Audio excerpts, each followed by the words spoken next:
Fast Strength. Today I have a former training athlete, someone who used to train with us. She's now a college athlete and a coach here at Eagle Athletic Club. Her name is Abby Brown.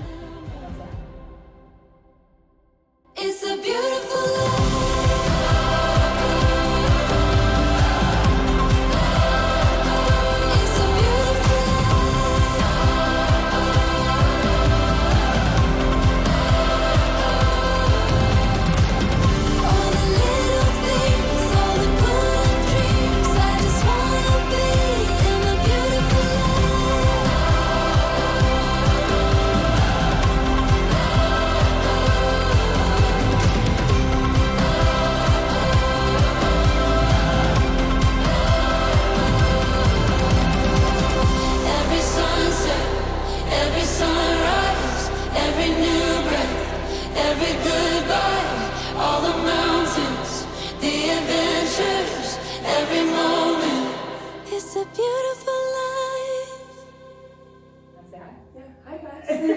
Okay, so when I met Abby, she was a friend of someone else who was training here. Mm-hmm. So she was a high school athlete. She came in.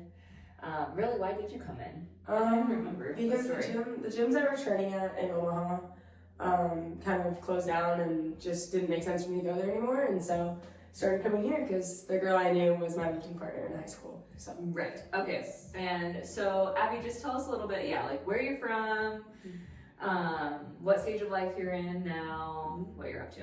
So I'm originally from Bennington, Nebraska. I went to high school there, grew up there basically my whole life, and I started training here when I was probably a sophomore or junior in high school. I don't remember exactly when. Yeah, sometime in there. Sometime in there, but now I am living at home for the summer, but I go to school in Vermillion, South Dakota at the University of South Dakota. And I'll be a senior this year, which doesn't feel real, but it's happening and we're here. And so just kind of heading into that next stage, kind of figuring out what's next, figuring out school after undergrad and all those fantastic things. Cool. So let's take me back to some of the first years that I met you. Mm-hmm. You're in high school at Bennington, you're playing softball. What was life like for you then as an athlete? Yeah, I would say life then was just kind of all about getting to the next step and getting to the next stage. When I first started training here, that's kind of when the whole recruiting thing kind of starts for softball, because it starts a little later than some sports and a little earlier than others. So it starts about like your junior year of high school is when coaches can really start talking to you and getting into it. And so that was definitely a big thing for me, was just kind of getting stronger and trying to get to that next stage of softball, to play on the biggest stage that I could. And so that was a big thing for me. Okay, so as I talk with Abby today, like, she just brings so much to the gym here. So really, like, it's such a blessing to have you here in the summer. It's like, anytime Abby's like, wants to be here, like, making sure that she's here. Because, she was like a standout high school athlete. Now how many years have you started at South Dakota? All three. Yeah. So she's started catching, been their starting catcher for the last 3 years.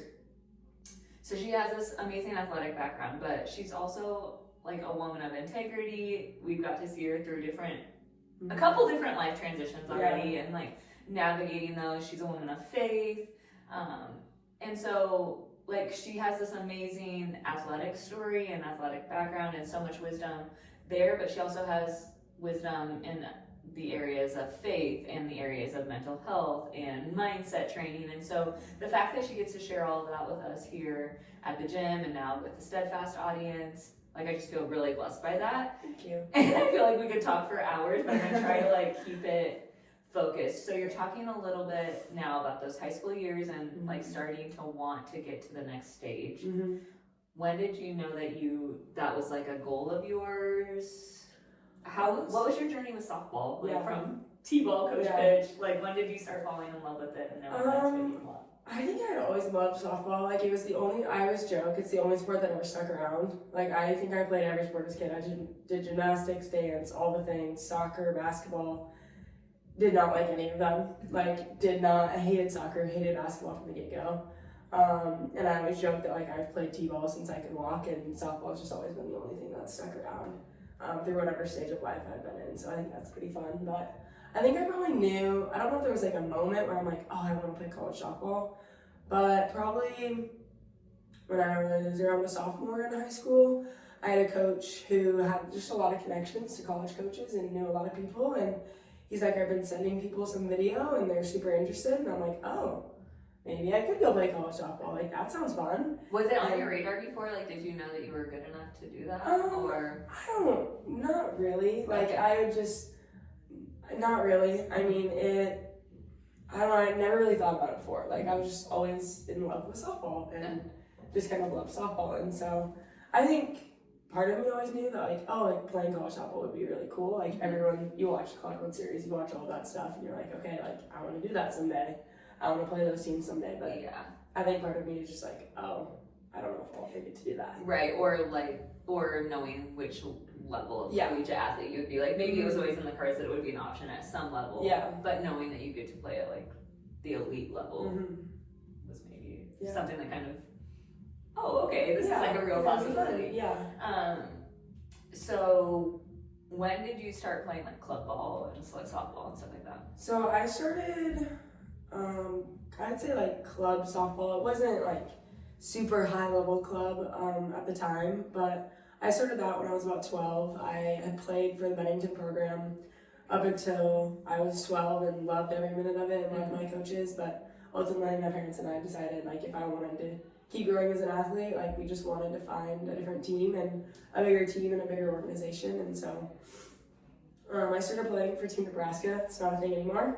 But I started playing for that club when I was 12, played for them for about 2 years, and I absolutely loved it. It was a dream, and it was, I mean, I loved the girls, and it was always so funny because I went and tried out, and I did not think that I was going to be good enough to play on that team. Like, was not expecting anything, and my mom told me, she's like, you made their gold team. I'm like, oh my gosh, like, it was the best thing that ever happened to me. It was amazing. And how old were you then? 12? I was 12, yeah. So I was like, but was that like maybe like one of those like little pin moments? Yeah, where I it's think like, so. okay, like I might be good at this. yeah, it's like I might be okay at this. Yeah, So, yeah. that was really fun. And then I played for a couple different clubs, just throughout trying to find a new club team to play for once that organization closed down. But ultimately, I played Nebraska Gold my last 3 years of club ball, and that was the best club experience I could have asked for. Just the girls, we were a family, our coaches were phenomenal, and we just had so much fun together. Yeah, so, okay, that's awesome. Real quick, I have to say, like, when you say Team Nebraska isn't a thing anymore, Mm-hmm. you know, like, growing up, I played for clubs that aren't a thing anymore, and it's like, okay, I'm like, in my upper 30s, like, no one cares, but, like, that team was good back then, okay, guys? It's fine. Yeah, like, gotta let people know those. We won 12 nationals. Yeah, Right. we were something. We were There's good. something. Okay, so talk a little bit about, I definitely want to get to your like college years and all that stuff, but talk a little bit about like youth sports. You talked about like the Bennington program, and it was great and served you well for what you needed in that season. Do you have any like insight or opinions or anything to share about like the culture of youth sports and all of that? I mean, that's funny that you asked me that because I was actually talking to a lot of people about that this weekend. But I would just say, like, let kids have fun in youth sports. Like, that's all that it's about at that age. Like, they don't need to be on the highest club team. They don't need to be traveling all over the country for their sport when they're 11. Like, it doesn't matter. Like, they're having fun. They're growing. As long as your child is on a team or you're on a team where you're growing your skills, like, that's all that matters. Because that's what I got growing up, and that has been the biggest blessing to me because I still love softball. Like, there's a lot of girls I know who tried to play at, like, a high level and not so many girls that I play with, but some girls who are younger have been playing on these really high level teams since they were like 10. And like, that's great. Yeah. And I'm sure like as long as they're developing their skills, that's wonderful. But so many girls are getting burnt out so quickly. Yeah. Because, and that might be like, okay, like, well, that's what's gonna get me to go play like college softball. I was playing on an elite team since I was 10. It's like, it could, like it very well could. I'm not saying it couldn't because there's a lot of people that's worked for, and that's great. But so many people get burnt out so quickly, especially with the sport of softball, and that's really the only sport I'm super familiar with. But it's happened to a lot of other people I know who play like elite basketball and things like that. And it's hard when you're that young, traveling all the time. Like, as long as they're having fun and developing their skills, that's all that matters. Yeah, I love those two things, like preserving the love of the sport and developing the skills. And if that's happening no matter where they are, like that's the goal at those younger ages. So I think that's, you know, like our audience for Steadfast Strength is a lot of moms and stuff, like parents, you know.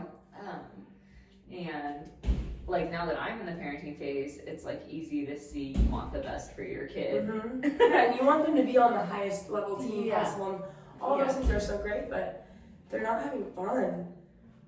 There's no point. And like the coaching matters. Yes, you know, like absolutely. Find a good coach. Yeah. That's a huge thing. Find a good coach. Because you can have a terrible coach on an elite club team, absolutely. and that could be what ruins it for them, where they're not developing their skills, they're just sitting the bench, and you know, like the players that are getting extra coaching at other places are the ones that are playing, you know. Those are really good points. Okay, so how have you preserved your love for the game over the years? So, I don't know, that's an interesting question. I would say, like, so many of my old teammates or current teammates or anything are like, oh, I just hate softball right now. Like, I hate softball. And I'm like, I've never been able to say, like, oh, I hate the game of softball. Because I never have. Like, softball's never been something where I'm like, I don't want to go to practice. I can't go to the game. I hate softball. It's just, like, I would just dislike my performance. Like, I would never hate the game of softball. Like, I'd be mad at myself. I wouldn't be mad at softball. But I would say, especially in college, it can be really hard to kind of preserve the love of the game, because at this point in, like, all of our careers, it becomes a job. We're working, we have, like, over 20-hour work weeks. Like, even though we're only at softball for 20 hours, we have recovery and school and all those things, and it's a full-time job, and that can be hard when your body's tired, your brain is just like, I need like 1 extra hour of sleep, and it's like, you don't have that. Like, you have to get up, you have to go to weights. And so I would say, like, my biggest thing is just finding hobbies outside of softball, because it gives me like an outlet to just be like, okay, I'm gonna step away from softball for 20 minutes and work on this sewing project, or I'm gonna read for a half hour, or I'm gonna do a movie night with my roommates. We love doing that. We're big Harry Potter people. Oh my gosh. But just finding something to where your brain isn't constantly occupied with your sport or with your activity, like, that just gives you an outlet, so you're not thinking about it all the time. So when it's always on your mind, it's the only thing you're doing for 30 hours a week or more, like, it can get draining really, really quickly. So you're talking about hobbies, how do other habits, like healthy habits that you've established, like help you stay healthy physically, mentally, emotionally, spiritually, all that? I would say, like, I can definitely tell when I don't get enough sleep in the mornings. That's a big one.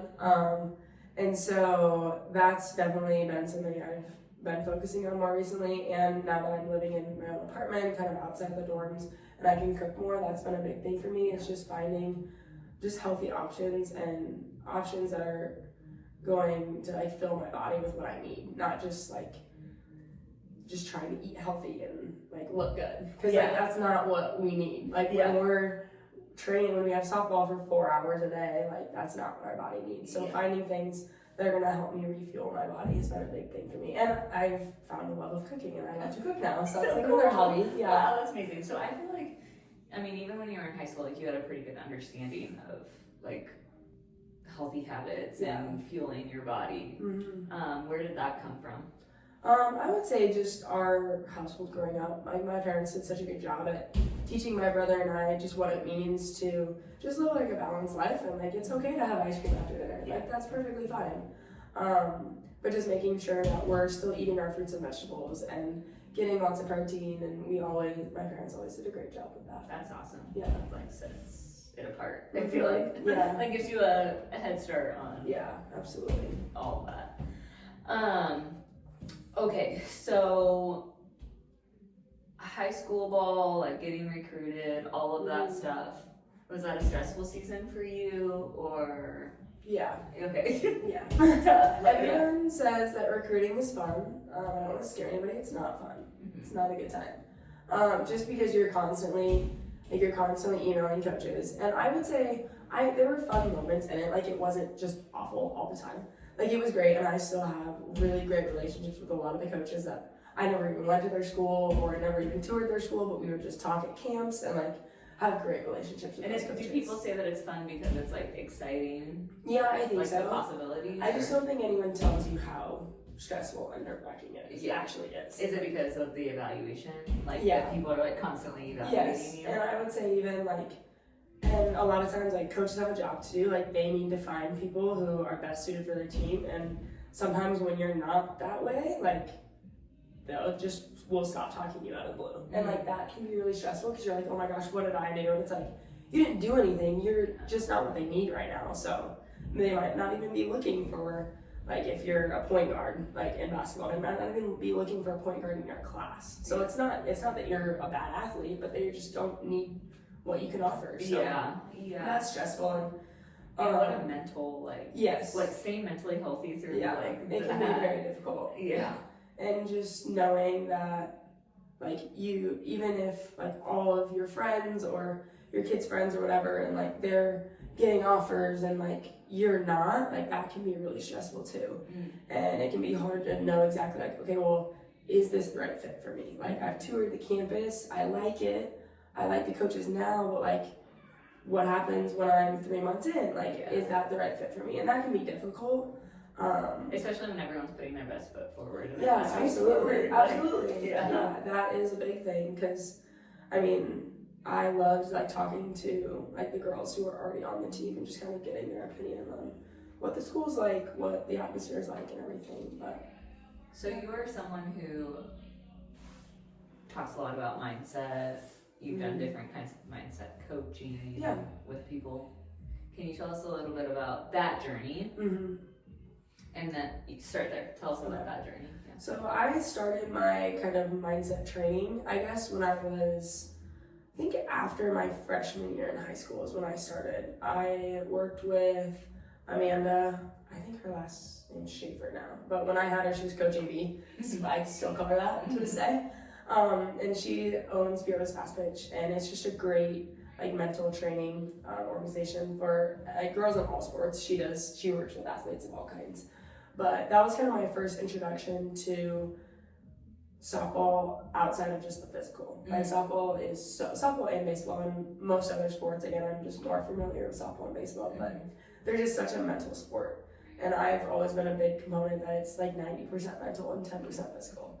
And so I started that when I was a sophomore or like freshman in high school. Didn't have a great freshman year of high school, and so my parents just kind of were like, okay, it's kind of time to figure out what's going on mentally rather than just physically. And I think that was the best thing they could have done for me. Just the relationship I have with Coach AB and just with all the people in her organization, and it just gave me an idea that like, okay, it's not always just a physical issue. There's nothing wrong with my swing. I just need to get out of my own head. And so learning through a lot of that and just learning a lot of reset cues and Okay, yeah, so yeah, like what are some of the application points? So there's a reset cue. So I mean, there's about a million different things that I've learned from the time I've been a freshman, but some of my favorites are just breathing. I do a lot of different like breathing techniques, like box breathing or like belly breathing, where you're just like laying on the ground, just like hand on your stomach, focusing on your breathing, anything like that. Big breathing person, and also just like telling, like at least for softball, when I step in the box or I'm on the field, just giving myself little reminders. So like telling myself something, or like one of my big ones is like, in this moment I'm better, because a lot of times like if we're playing a really good team like at Georgia, like we played Georgia my freshman year, and it's like being in the box, looking at the picture, like I wasn't gonna believe like, oh, I'm better than you. I'm like, you play at Georgia. I do not. My brain's not gonna let me believe that. But this one pitch, it's like, okay, I can be better for one pitch. I can beat you for one pitch. And that just kind of helped me push down some of those like, oh, I can't do this. Like she's a million times better than me. Like, I'll never be able to hit off her. Or, like, those girls are way too fast. I'll never be able to throw them out. Yeah. Yeah.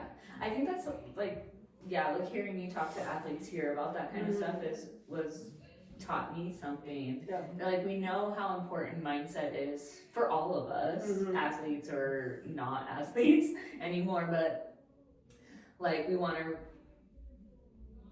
to say replace that negative thought or something like that, and that's like an easy thing to say to an athlete, but like, how do you do that? It's a hard thing to do. It's hard, and like you're saying, so something we've been talking with athletes about at the end of each week is like gathering evidence for your identity. Like, are you someone that works hard? Okay, like, how did you prove that to yourself this week? So like, when you have evidence that you're facing a Georgia pitcher who's like, she's really good. It's an issue for a reason. Like, you have evidence for that, and you might have evidence of like, and I struck out the last 2 times, like, these facts aren't like helping. They're not serving me right now. So what can serve me? Like, and without thinking like, oh yeah, I'm better than her. Like, no, that's maybe not true. But what can be true? And a lot of that times I can rise to this pitch, this moment. Exactly. And a lot of times, like, we've been taught to, instead of replacing a negative with a positive, you replace it with a neutral. So instead of going from like, oh, I suck, to I'm the best athlete here, like, go from, oh, I suck, to I put in the work this week. Like, I got extra reps in the cage, I stayed at the field late, or I was really, I had a lot of intent at practice this week, and I got better in this area, and that's just gonna, because your brain's not gonna let you believe that. Like, no matter how many times you say, like, I can do this, and like, those are great, and if like those work for you, but like, those have never worked for me. And just especially a lot, like, high level athletes, a lot of times those don't work for them. I think about that in relation to emotion too. We don't want to deny or just stuff emotion all the time. But how do we handle that appropriately? And I think about that in the gym when athletes are here and they're tired or they don't want to be here.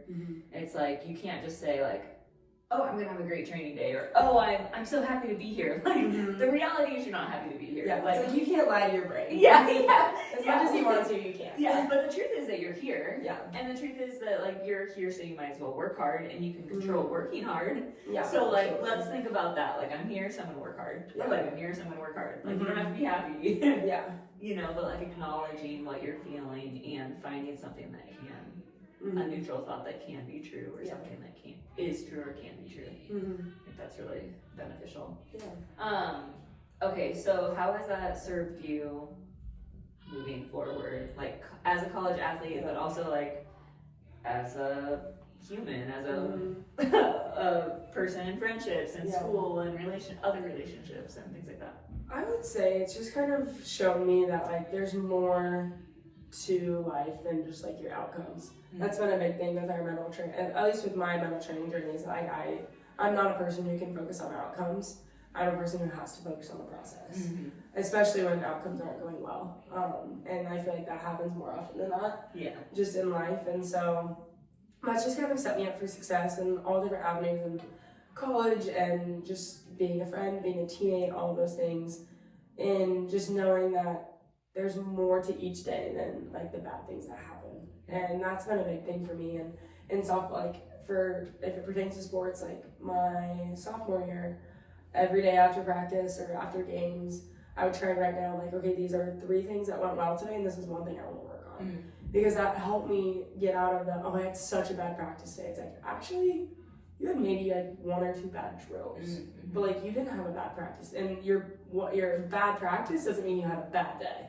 And it's like, I still had a great day. I still did really well in my classes. I still got an A on my tests, and I still did really well in all of these drills today, but I just had 2 not so good things. And instead of being like, oh, I had a terrible day, and it's like, you didn't have a terrible day. And then that helped me then be a better roommate, be a better friend, and just be a more pleasant person to be around. Because a lot of times I would really let like my practice or at school or whatever it was kind of affect who I was as a person, like that. Because I knew I like, wasn't fun to be around.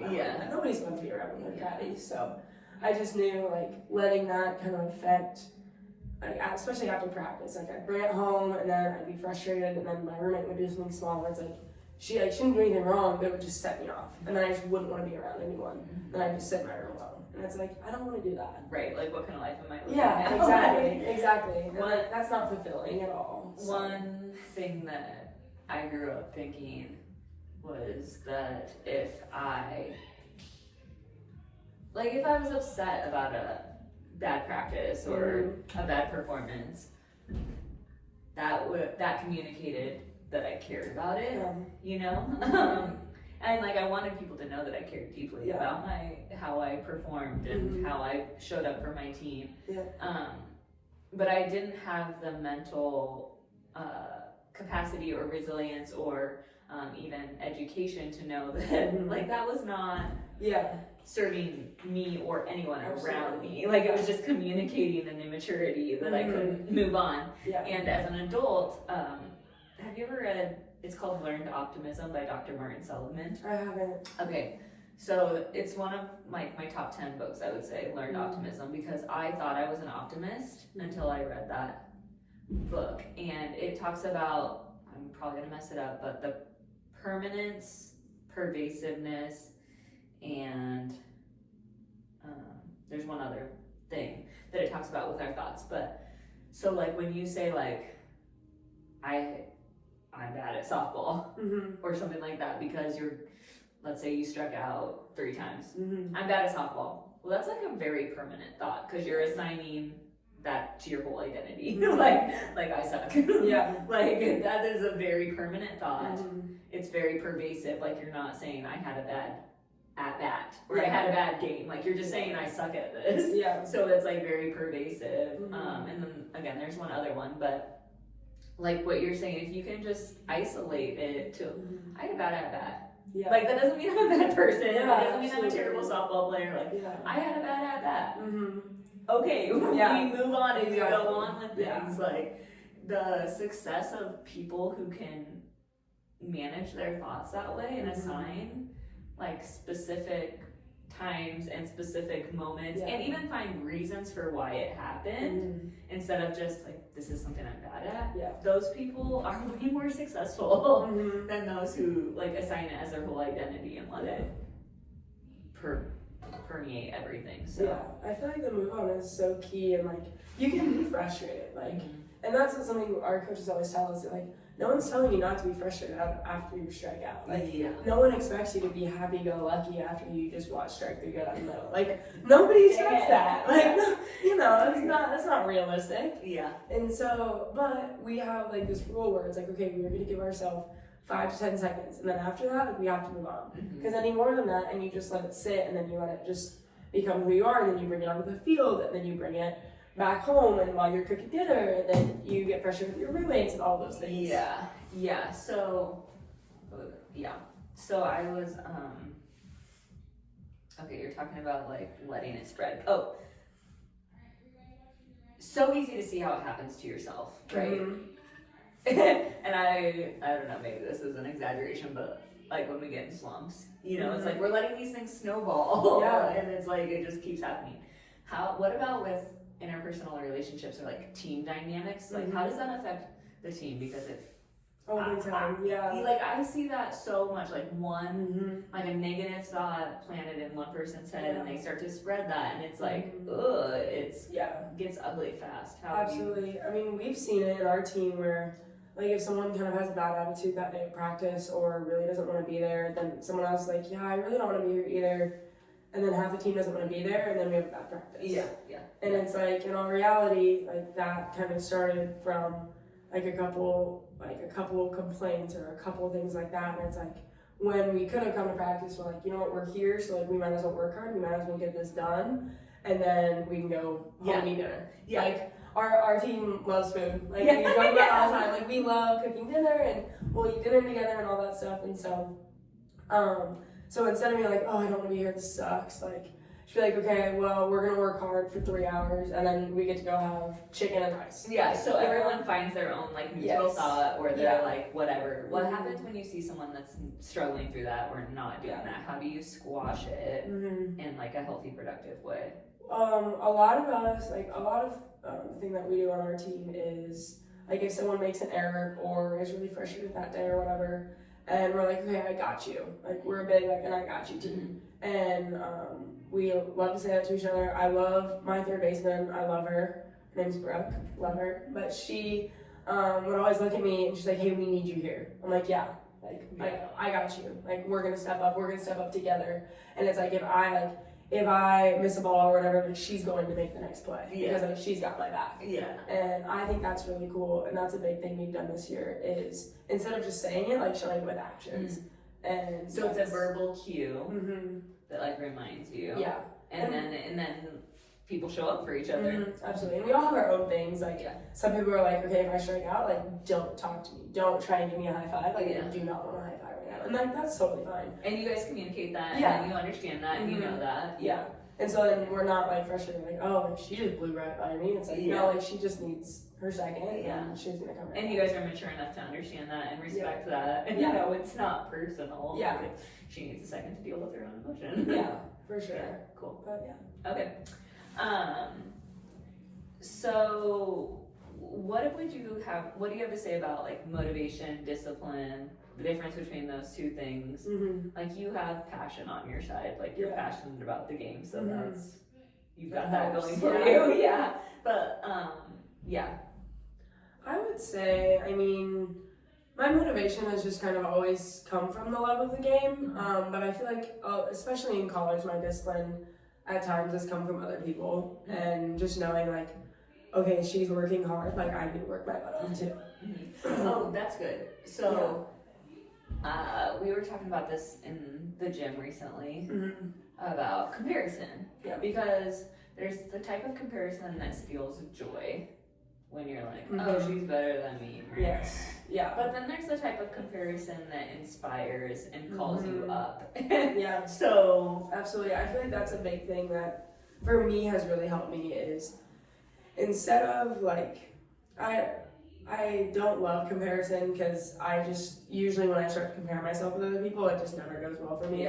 But I look more like, okay, like, is she getting extra reps for practice? It's like, okay, well, if we're competing for the same spot on the field, like I need to be getting extra reps for practice. And we push each other in that way, and it's a big thing in the weight room for us. Like, if she goes up in weight, I am going up in weight. Like, I don't care. I'll do 2 reps and then set it down and do 2 more reps. But like, she's going up, I'm going up. And maybe like, were we talking with athletes about this? I think so, yeah. Because it was like, you know, you might be training with someone who has a different ability than you. Like Absolutely. their going up might be taking their back squat from 185 to 195. And my going up in this season might be taking my back squat from 145 to 150. You know, so it's not like I have to do the same as her, but like she's going up, I'm going up.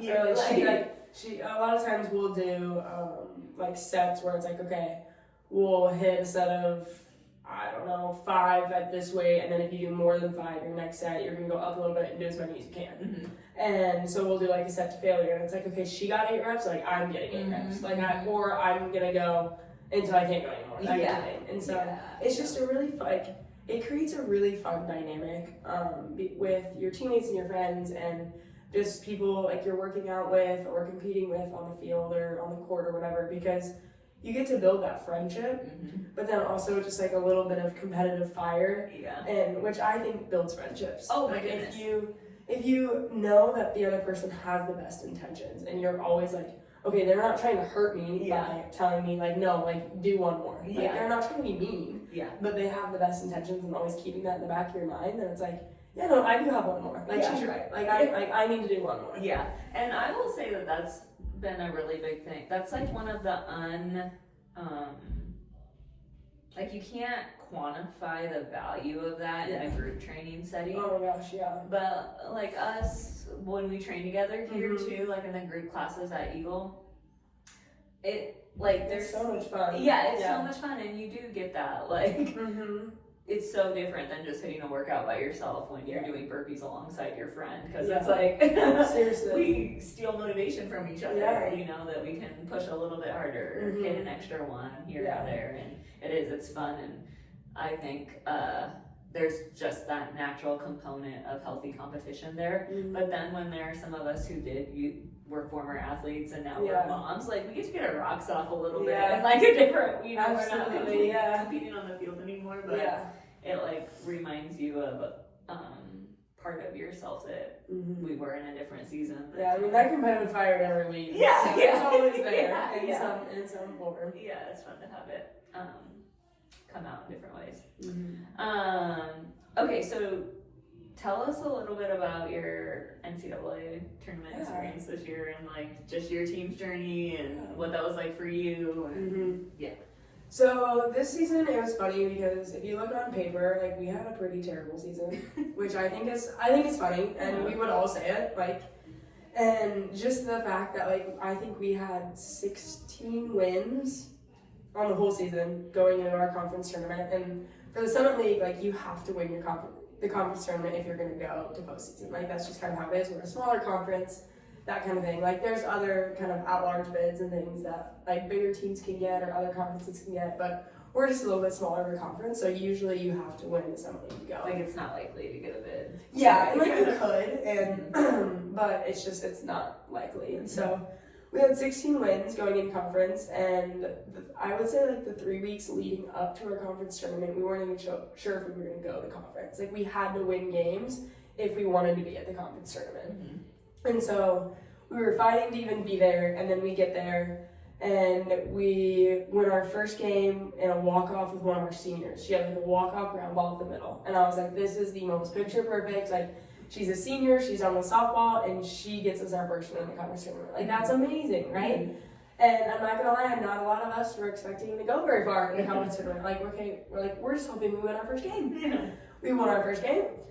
Then it's like, okay, let's go get another win. We're gonna play the best team in our conference. It's like, this is gonna be tough, but like we can do it. We got another win. And it's like, okay, we're gonna do this. Like we're just gonna keep playing it game by game, and if you keep winning, you only have to play one game a day. So that's kind of, I think, what carried us through a lot, is that we only had to play one game a day, besides the last day. But so then we just kept getting wins in conference, and so that was phenomenal. And then we get to championship Saturday. We have to win one game because we're on the winner side, and the other team has to win 2 games. So the team we're playing is the best team in our conference, the team we had beat, I think, Thursday. So there's kind of like a little bit of spitfire there, and they're actually the team we played in the championship game the year before. And so that was like, it's like kind of a rematch, but like swap positions. We were in the loser's bracket, they were in the winner's bracket, so now we're in the winner's bracket, they're in the loser's bracket. So that was a lot of fun, and we actually ended up getting run-ruled the first game, and then we ended up winning the second game. We won our conference, and it was just so crazy because there were girls who had food poisoning the night before who were up until like 3 a.m. Like it was I think there were probably 4 or 5. Yeah, I don't think I told you this. There were like 4. There were like 4 or 5 girls who had food poisoning, and then like 3/4 of them had to play. Where did you guys eat? Or like, it's okay, you don't have to put it might have been Pickleman's. Oh my god. I'm sorry, Pickleman's. Don't eat the chicken. I think that's what did it for a lot of people because I didn't have chicken. Yeah, it was really bad.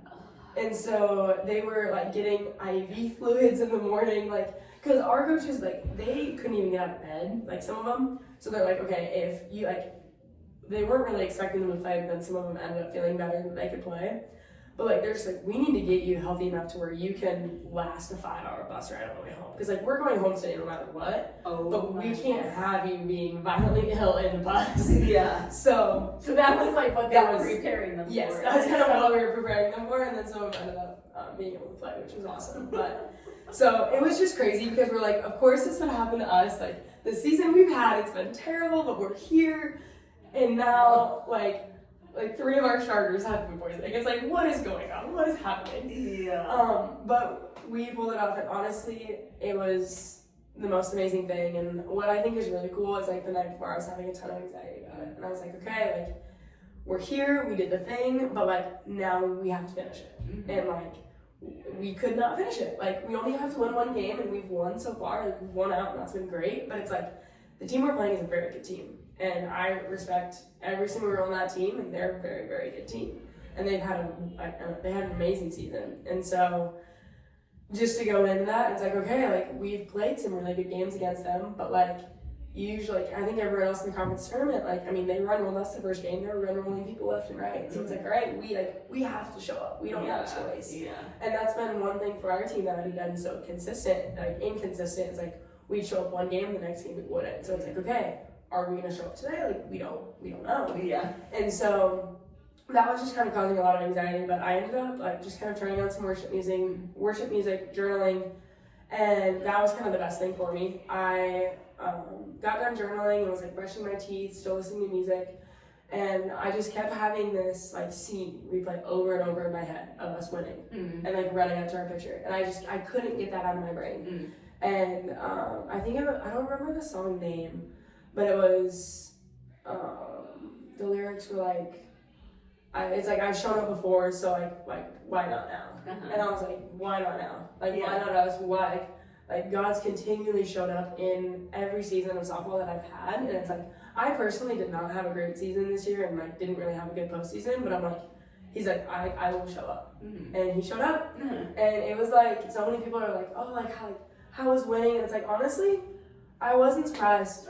Like we got run rolled our first game, and I'm like, you know what, like we're gonna do this. Like He's gonna show up for us, He's gonna provide, and it's like it didn't matter. So I thought that was a really cool experience, and like the whole day before we played and everything, like I kept telling my teammates, I'm like, I have a good feeling about this. I'm like, I know it's gonna happen. Like no matter what happens the first game, I know we're gonna do it. Awesome. And so that was amazing. And then regionals was so much fun. Like getting to play in Lincoln. I'm from Nebraska, obviously, and so many of our girls are from Nebraska and from the Lincoln area even. So just getting to see like so many of our friends and family show up, and that was amazing. And getting to play like at UNL's Field was phenomenal. And we played a great game against the Huskers. Got our first win, like first ever time in regionals. Got our first win in regionals, which was really cool against Louisville. And then that was actually one of the teams I played my freshman year. So it was just really fun to like get to play them again. Yeah. We lost to GCU, but we actually played them earlier in the year and played 2 really good games against GCU, which they were one of the top mid-major teams in the country. So just getting to see the way like our team came together at the end, where like we didn't care what kind of season we had. Like nobody expected, like a lot of people expected us to get blown out by the Huskers. Like no one expected us to do well in regionals, and like we got a win, and we played 3 really great games. And just to see the way like our team pulled together, and we did it for us. Like we didn't do it for anybody else. Like we did it for us. We did it for our seniors. We did it because we loved each other, and like we just wanted another day together. Or like our assistant coach kept telling us, she's like, if you guys win today, like you get to play together another day. Like this team gets to stay together another day. So that was so special. That's like a powerful moment. Oh my gosh, it was amazing. Yeah. I can see you like now, like it's, yes, it was amazing. Yeah. It was so cool. Okay, so congratulations. Thank you. Okay, talk to us about your spiritual journey then, like outside of softball, like what's been happening in you as a person. Yeah. So I didn't really grow up in like a Christian household. We went to church every now and again, but not a ton. Just sports kind of consumed all of our lives, and so we were constantly like, if I didn't play Sunday mornings, I was practicing Sunday mornings, and so it just became something we didn't really have a lot of time for. But around like my junior year in high school, I'll be like a brief summary, but my junior year, I think either junior or senior year, I always get the timeline messed up, but one of my old high school teammates brought me to the church she's going to. She's like, you know, like, do you want to come with me? She brought one of her other teammates. We're like, sure, absolutely. So much fun. Like, it was the most fun I've ever had at church. And because growing up, like, I was just thought it was really boring, and I never understood what was going on. And I'm just like, like, I feel like I shouldn't, like, I feel like I don't belong here. I feel like I shouldn't be here. And then we went to her church, and, like, the pastor that was preaching that day, did a great job. Like, I understood everything he was talking about, and like I never really read the Bible. And I'm like, this is wonderful. Like, I want to keep coming. I want to keep learning more. And so that was kind of the first thing that kind of sparked an interest in me. And then after that, like, I just kept wanting to learn more and more and know more. And like, I always think it's funny because like the competitive, like, comparison person in me is like I have to know more. Like, I want to know what they're talking about. And like my 2 best friends, they both grew up in like very Christian households, very faithful households. And so like they knew a lot. So I'm like, I want to know what they're talking about. Like, I want to understand. Yeah. And so that part of me just kind of kept growing, and I thought that was amazing, and ended up going to college and kind of had to figure out what my faith was like by myself. So I kind of relied on other people in high school, like my last 2 years in high school, just kind of to help me grow my faith, which was amazing because it kind of like jump started me. But then in college, that's kind of really when my faith became my own, and I kind of had to learn not how to do it alone, because I never think that like life isn't meant to be done alone. And I found amazing community at USD and with like the church up there and with FCA and all of that. So yeah, it seems like in those kind of transition phases, like you can, I mean, there's a lot of different ways a person can go. Yeah. But what did you have to be intentional about? Yeah. I would say my freshman year, I just kind of had to be intentional with being consistent with things, like reading my Bible even when I didn't want to, And were those things that like you had already, like you knew they were important before you got there? So you were making the decisions to like continue that. Yeah, especially because in spring season, like we practice Sunday mornings, and then once season starts, we're gone every single weekend. Yeah.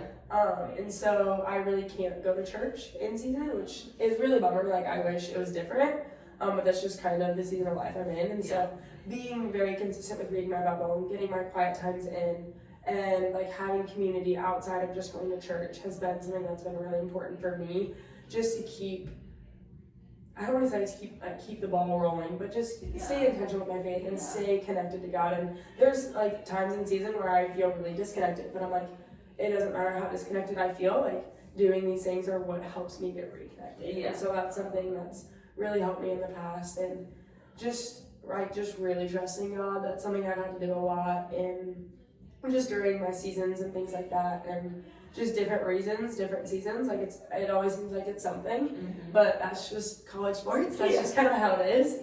And so just knowing and trusting Him through kind of some really difficult seasons has just grown my relationship with Him, and it's been really cool. And looking back on it, it's like looking back on like freshman year me, it's like, oh, like what? Like why didn't you trust more? Like what are we doing? And then it's like, but she found a way through it, and that's amazing, and that got me here today. So that is a huge thing for me. Like I have often felt ashamed at choices that I've made in the past, or like things. But then having grace for yourself, so like, okay, like God stuck with me through that. Like God didn't abandon me, so like why am I gonna spend my time dwelling on these things instead of like realizing, okay, like what did I learn through that? Like the same thing in sports. You know, absolutely. Like, what's my move on? You know, like learn from it, move on. Yeah, so. it's like He believed in me like through all of that, and like you said, like He never abandoned you, even when you didn't feel like He was there. Like He was still walking side by side. Yeah, and that's something that's helped me get through kind of those difficult points in the season, or parts of the season where I wanted to give up or whatever it was. But how has like all of this, like your faith, your mindset, your disciplines with softball, like how do those transfer into who you are outside of softball? I would say it just kind of gives me more than just being an athlete, which I think is really cool. And I would say before I really had a relationship with the Lord, I kind of only thought of myself as an athlete. And that was just my entire identity. And like I play softball, and I did track in high school too, which I loved. It was just kind of my fun sport, but looking back on it, like track was supposed to be my fun sport, and there were so many times where I would get so frustrated with myself, and like because I didn't PR that meet, or I didn't throw well that meet, or I didn't run well, or whatever it was, and it's like, you're supposed to do this for fun. Like I started track so I could get faster for softball. Like so I could like be like a more appealing recruit, like a more well-rounded athlete, all those things. And then it just became like athletics as a whole just became like who I was. And so really finding the Lord has helped me realize that okay, I'm so much more than just an athlete, and not just for myself, but for the people around me. Like people around me don't love me because I'm good at softball. They love me because of who I am and because of the relationship we have. And that's been a big thing, is realizing that like, okay, you're not just an athlete, and like the people around you love you so much more than like what you do. Like it doesn't matter how I do on the field, like the people around me are gonna love me no matter what. Yeah. And I think that's been really cool, just to see like God's love portrayed through the people I've surrounded myself with. That's been really amazing. Cool. Okay, I have some like maybe, I don't want to say like rapid fire questions, but Yeah. just, I'm going to randomly throw out some questions. I Okay. know For moms listening who have daughters in sports, that. what do you want those moms to know? That's a good one. A lot of things. I would say just check in with your daughter.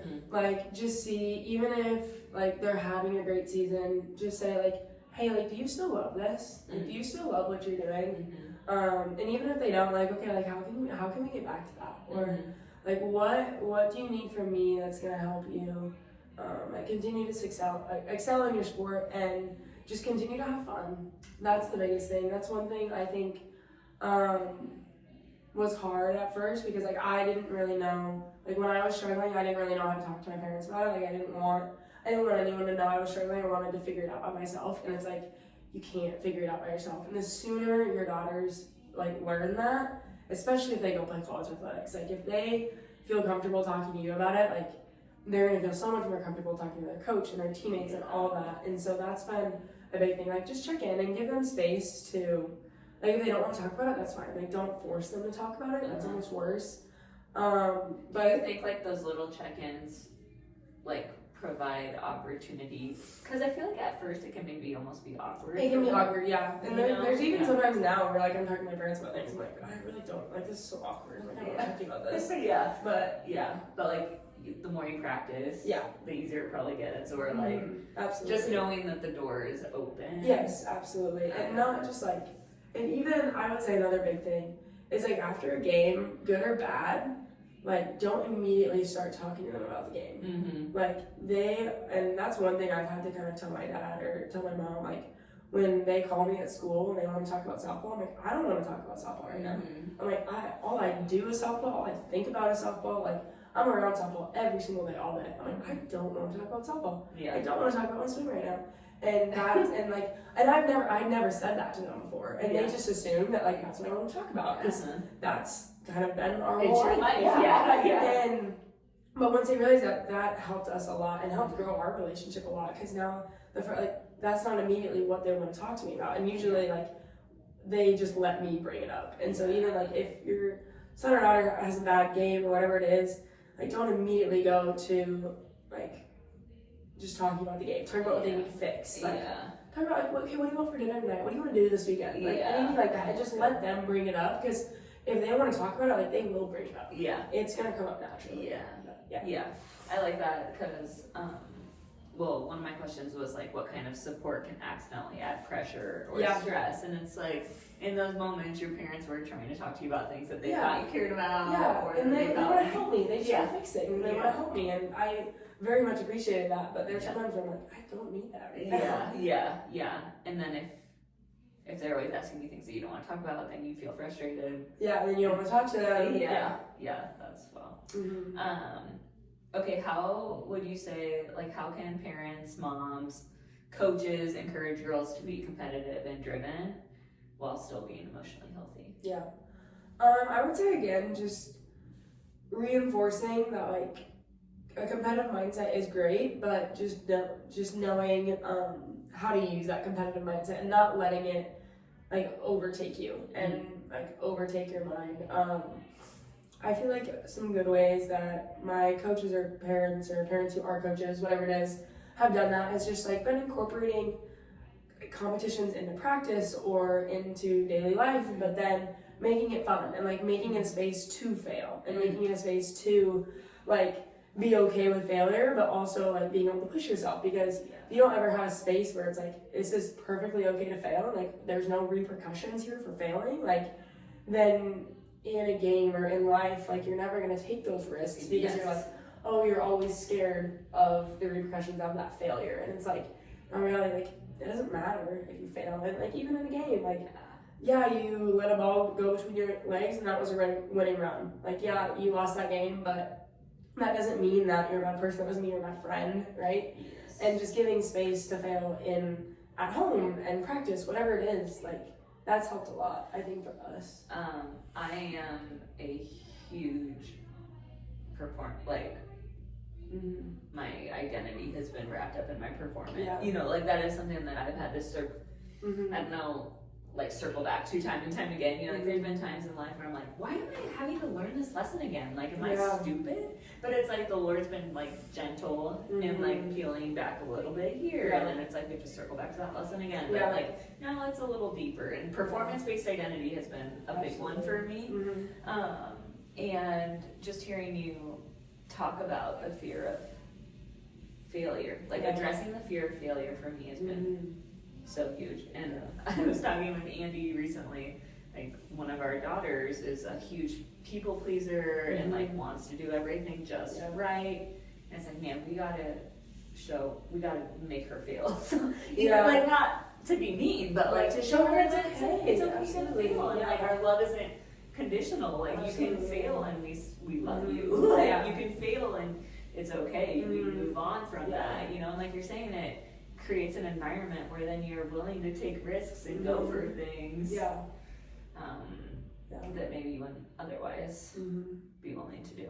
Yeah, that's something that I feel like, I mean, it's gonna translate from sports. Like I'm starting to step into like the next part of my life where like I won't be playing softball anymore, and I still have another year, thank goodness. But just after that, like that's gonna be a big change. And so just understanding like outside of sports, I feel like using softball to learn kind of that fear of failure and learn how to cope through that and work through that, I'm hoping is gonna transition to the next part of life. And hopefully one day when I become a mom, like learn like fear of failure as a mom, like it's a big thing, it's a real thing. And so I'm just hoping that kind of translates. So like the earlier that athletes can learn that, I feel like the better, because it's going to translate into every part of life. Like there were times I remember like sobbing in high school because I was going to get a B in a class. I'm like, it's a B. It doesn't matter. It's a B. Like like I was just think that's funny because now in college if I get a B, like I don't care. It's fine. I passed the class. I'm like, it's wonderful. And what are you doing? Exactly. And like it's still I don't know. I just think that's funny. And it's funny. How did you get to the point where you're already acknowledging, realizing that like you're not going to be an athlete in the sense that you are right now forever? Like that can always be a part of your identity, you know, whatever. But that like the things that you're learning through sports are something that you can apply to. Like how do you know, I'm asking because I feel like I see a lot of the time like people so honed in on their children's performance as like the end all be all. Like like but it's you know, like I almost thought it was funny like when my coaches would get so wrapped up in our performance because I'm like, you're like a grown man and why do you care so much about like how it's like you're not playing. So and I understand like you're invested, but like, we need to be invested, and it's like it's not that deep. Like why is your emotional stability on like dependent on how a 15-year-old girl plays softball? Whatever. But like how have you been coached or to know that like this isn't my everything? I would say one of my coaches has done a phenomenal job with this. She always tells us, she's like, your people first, your students second, your athletes third.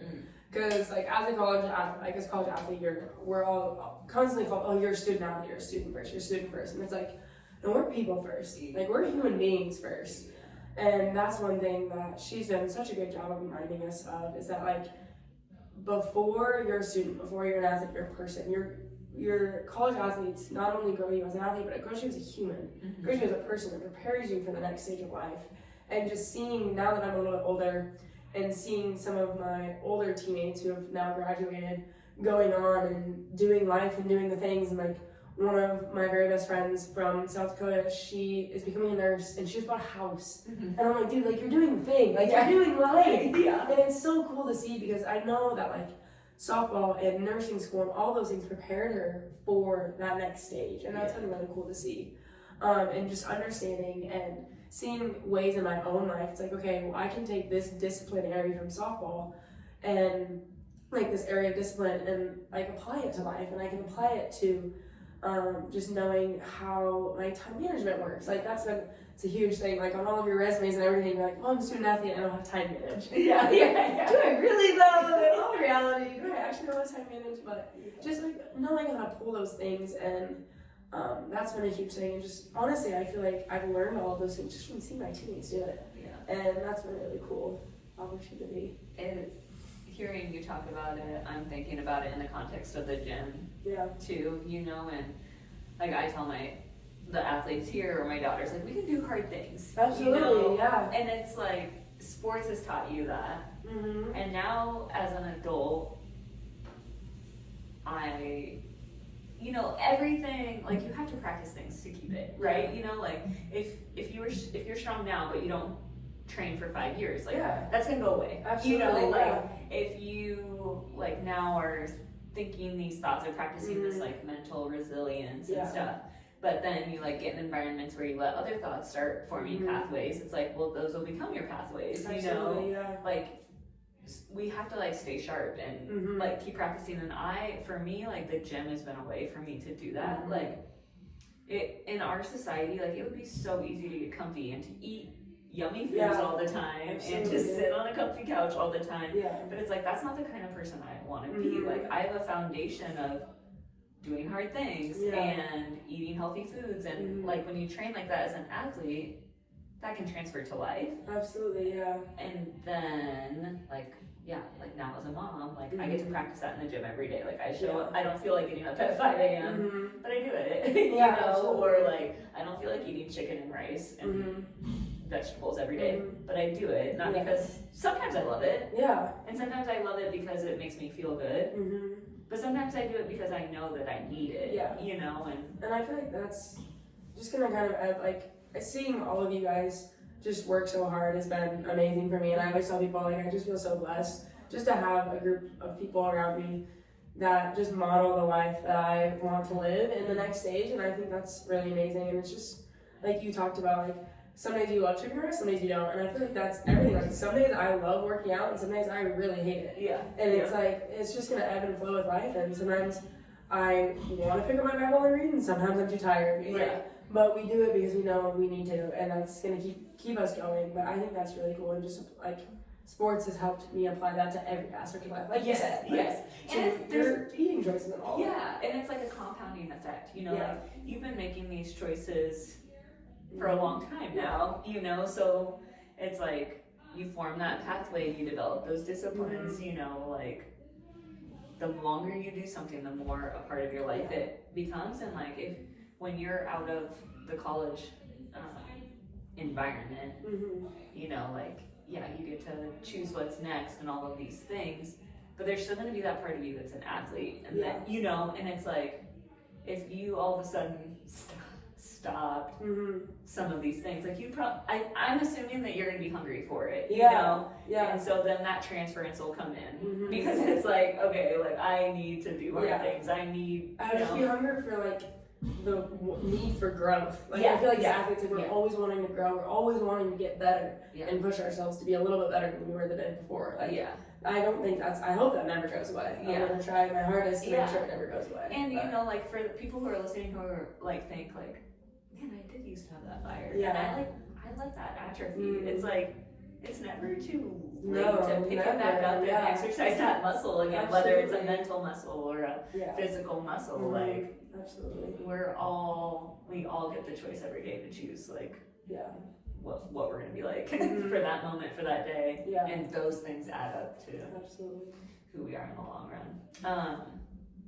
Okay, is there anything that we haven't talked about that you're like, gosh, I had this on my head?